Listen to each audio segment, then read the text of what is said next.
বন্ধুরা 5 রানে 7 উইকেট, লজ্জায় ডুবলো বাংলাদেশ, শ্রীলঙ্কার সামনে মুখ থুবড়ে পড়লো বাংলাদেশ।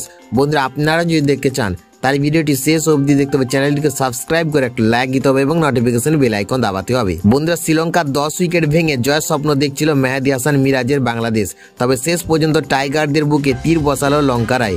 বাংলাদেশের দাপটে কিন্তু খাপ ছাড়া বোলিংয়ের সামনে শ্রীলঙ্কা 244 রানে থেমে যায়।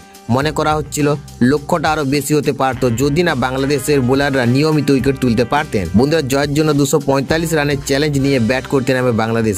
শুরুটা হয় দুর্দান্ত, মাত্র 1 উইকেট হারিয়ে 100 রান করে ফেলে টাইগাররা। সেই মুহূর্তে মনে হচ্ছিল ম্যাচটা বাংলাদেশের দিকে যাচ্ছে, কিন্তু এখান থেকে শুরু হয় নাটকীয় পতনের। মাত্র 5 রানের ব্যবধানে 7 উইকেট হারিয়ে ফেলে বাংলাদেশ। বন্ধুরা 16.2 ওভারে 100 রানে প্রথম উইকেট পড়ে।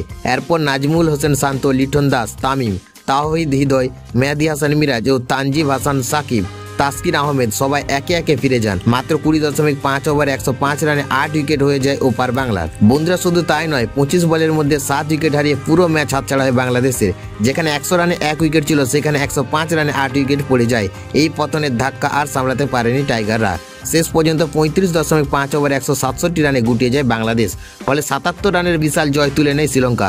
ব্যাটে বলে ছন্দে থাকা লঙ্কারা এই জয়ের মাধ্যমে সিরিজ 1-0 ব্যবধানে এগিয়ে গেল। অপরদিকে বাংলাদেশের দল এমন ভেঙে পড়া পারফরম্যান্স সমর্থকদের হতাশ করেছে।